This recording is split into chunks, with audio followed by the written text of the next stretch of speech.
Hello everyone, आज हम chapter 7 के एग्जाम्पल करते हैं। एग्जाम्पल नंबर 7 है a sum of 10,000 is borrowed at the rate of interest 15% per annum for 2 years. Find the simple interest on this sum and the amount to be paid at the end of 2 years. Question में कह रहा है कि 10,000 rupees 15% per annum के interest पर उधार लिए गए हैं। कितने साल के लिए? 2 साल के लिए। ठीक है, 10,000 रुपीज उधार लिए गए हैं जिस पे इंटरेस्ट लग रहा है 15% और 2 साल के लिए ये उधार लिए गए हैं। हमें फाइंड करना है सिंपल इंटरेस्ट, इस पर इंटरेस्ट कितने रुपीज का लग रहा है, और हमें अमाउंट फाइंड करना है कि 2 साल बाद कितना अमाउंट पे करना होगा। अब देखिए हमें गिवन क्या दे रखा है, जितने भी पैसे उधार लिए जाते हैं वो हमारा होता है प्रिंसिपल। तो हमें P गिवन है 10,000 रुपीज और ये रेट ऑफ इंटरेस्ट हमें गिवन है, ये होता है हमारा R, rate of interest 15%। T का मतलब होता है टाइम, मतलब कितने इयर्स के लिए, कितने टाइम बाद पे करना है, 2 years। ठीक है, तो आप सिंपल इंटरेस्ट का फॉर्मूला लगाएंगे। सिंपल इंटरेस्ट का फॉर्मूला होता है P multiply R multiply T upon में 100। P हमें गिवन है 10,000 मल्टीप्लाई R हमें गिवन है 15 मल्टीप्लाई T हमें गिवन है 2 years अपॉन में 100। अब ये देखिए 2 जीरो से ये 2 जीरो कैंसिल आउट हो गए, इनको हम मल्टीप्लाई करेंगे तो कितना आ जाएगा हमारा 3,000। इसका मतलब 10,000 पर 2 साल में उसका कितना इंटरेस्ट बन जाएगा, 3,000 का। इसका मतलब उसे 3,000 और पे करने होंगे। तो अमाउंट कितना पे करना होगा उसे 2 साल में? जो प्रिंसिपल था वो तो देना है, साथ में इंटरेस्ट भी देना है। तो अमाउंट का फॉर्मूला होता है प्रिंसिपल प्लस सिंपल इंटरेस्ट। ठीक है, प्रिंसिपल हमारा था 10,000, ये तो उसे पे करना है जितना उसने उधार लिया, साथ में उसे सिंपल इंटरेस्ट भी देना है। तो कितना हो जाएगा ये, ₹13,000। यही हमें फाइंड करना था। एग्जाम्पल नंबर 8 है find CI on ₹12,600 for 2 years at 10% per annum compounded annually. अब हमें फाइंड करना है CI। CI मतलब होता है कंपाउंड इंटरेस्ट, कि कंपाउंड इंटरेस्ट है 12,600 का और हमें टाइम दे रखा है 2 years के लिए है ये, और इस पे रेट ऑफ इंटरेस्ट कितना लग रहा है, 10% पर एनम कंपाउंड एनुअली, मतलब हर साल कितना लग रहा है, 10% लग रहा है। अब देखिए जो हमें गिवन है हम लिख लेते हैं। हमें इसका मतलब ये क्या गिवन है, हमें प्रिंसिपल गिवन है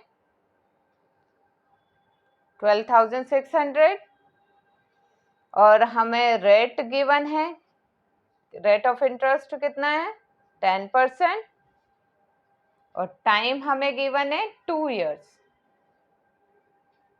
ठीक है, कंपाउंड इंटरेस्ट का फॉर्मूला होता है, उसके लिए हमें अमाउंट निकालना होता है। पहले अमाउंट का फॉर्मूला होता है A is equal to P 1 plus R upon 100 power में T। जब भी हमें कंपाउंड इंटरेस्ट निकालना होता है उसके लिए हम पहले अमाउंट फाइंड करते हैं। ठीक है, और अमाउंट का फॉर्मूला होता है कंपाउंड इंटरेस्ट निकालने के लिए A is equal to P bracket में 1 प्लस R अपॉन 100 पावर में T। अब A हमें निकालना है, P हमें गिवन है 12,600, 1 प्लस R हमें गिवन है 10 और T हमें गिवन है 2 years के लिए। A इज इक्वल टू 12,600, पहले इसे सॉल्व कर लेंगे, 0 से 0 कैंसिल हो गया, 10 इस 1 से मल्टीप्लाई होगा, 10 प्लस 1 11, 11 अपॉन 10 का square. A is equal to 12,600 multiply 11 upon 10 multiply 11 upon 10, ये स्क्वायर था इसलिए 2 बार मल्टीप्लाई हो जाएगा ये 0 से ये 0 कैंसिल आउट हो गए। अब इसे मल्टीप्लाई करना है तो हमारे पास अमाउंट आ जाएगा ₹15,246। ठीक है, हमारे पास अमाउंट आ गया। अब हमें फाइंड क्या करना था? Compound interest. तो कंपाउंड इंटरेस्ट का फॉर्मूला होता है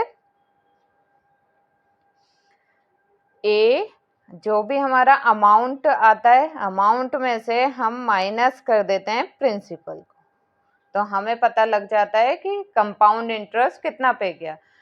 ये जो आया अमाउंट क्या आया है?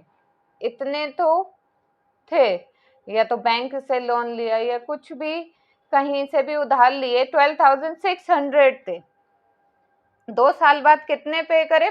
15,246। तो अब कंपाउंड इंटरेस्ट निकालना है कि इस पे इंटरेस्ट लगा कितने का था, तो हम क्या करेंगे, ये जो अमाउंट आया है इसमें से हम जो हमारा ये प्रिंसिपल था इसको माइनस कर देंगे, हमें इंटरेस्ट पता लग जाएगा।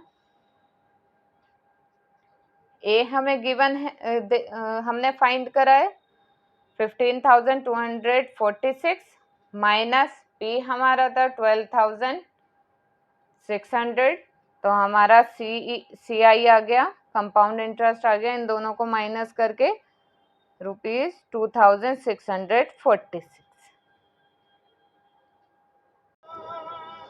एग्जाम्पल नंबर 9 है, the population of a city was 20,000 in the year of 1997. It increased at the rate of 5% per annum. Find the population at the end of the year 2000. Question में कह रहा है कि एक सिटी की population 20,000 थी 1997 में, ठीक है।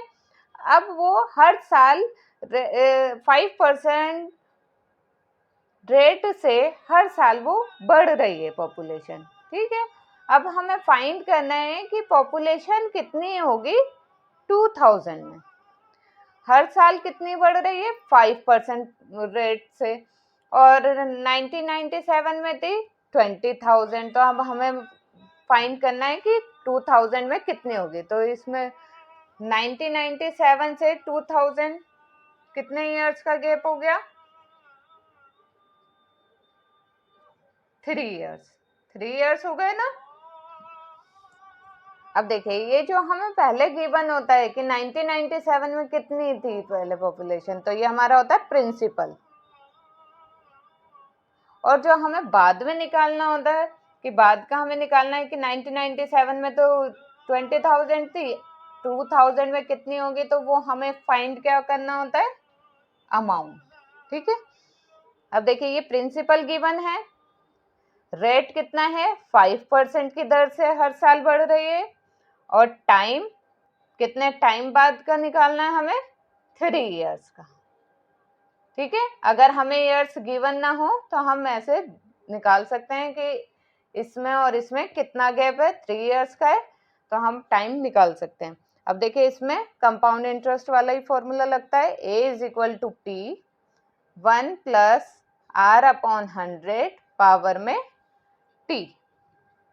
अमाउंट ये हमें फाइंड करना है कि 2000 में कितनी हो जाएगी, और P हमें गिवन है 20,000 + 1 + R ब्रैकेट क्लोज पावर में T मतलब 3। 20,000 ये हम काटेंगे तो ये आ जाएगा 20 को 1 से मल्टीप्लाई करेंगे, 20 + 1 21, तो ये आ जाएगा 21/20 की पावर 3। अमाउंट = 20,000 मल्टीप्लाई, ये पावर में 3 था इसलिए 3 टाइम्स मल्टीप्लाई होगा,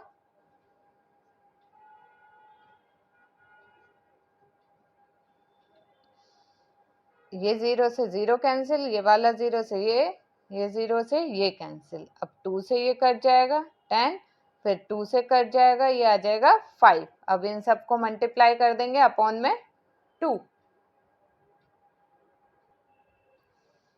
अमाउंट आ जाएगा, हम इनको सबको मल्टीप्लाई करेंगे, ये आ जाएगा 46,305 अपॉन में एक 2 बचा था, ये 2 डिवाइड हो जाएगा। जब इसको डिवाइड करेंगे इन दोनों को तो ये आ जाएगा 23,152.5। ठीक है, तो हम लास्ट में इसका आंसर लिख सकते हैं। अमाउंट को हम ऐसे भी लिख सकते हैं 23,152। हम पॉइंट को नहीं लेते, हम उसकी जगह हम लिख देते हैं अप्रॉक्स। ठीक है, अब आंसर लिखेंगे the population at the and of the year 2000 is 23,152 approx। ठीक है, लास्ट एग्जाम्पल है हमारा example number 10। A TV was bought at a price of ₹21,000. After 1 year, the value of TV was depreciated by 5%. Find the value of the TV after 1 year.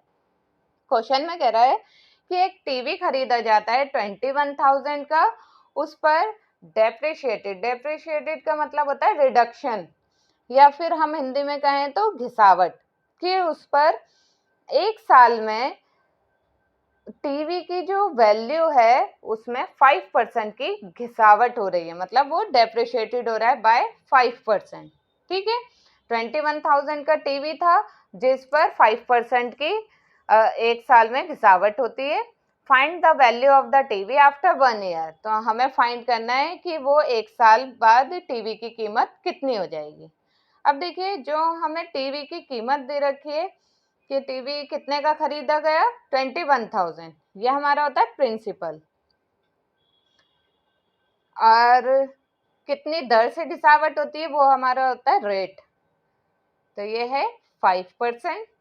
और time, कितने time का पूछा गया 1 year, तो ये हमारे पास आ गया टाइम 1 ईयर।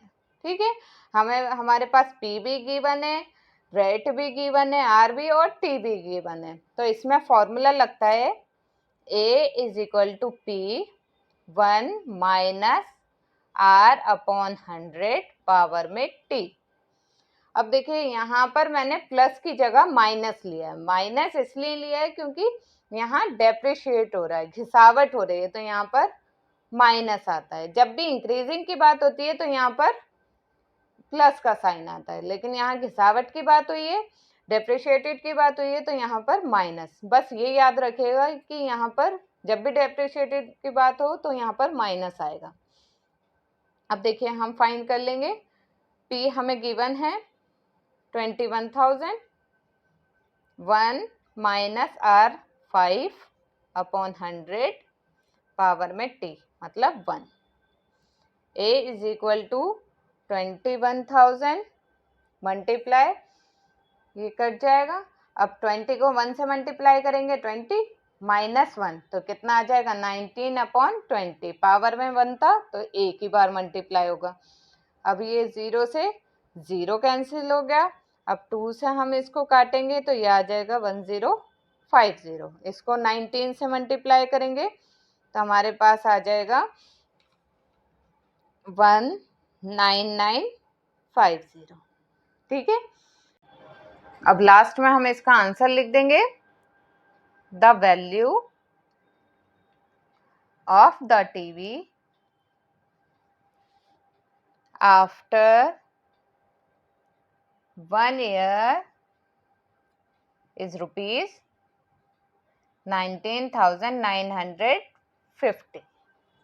ठीक है, यहाँ पर हमारे सारे एग्जाम्पल कंप्लीट होते हैं। अब नेक्स्ट वीडियो में हम नेक्स्ट चैप्टर स्टार्ट करेंगे। Please like, share and subscribe my channel. Thank you.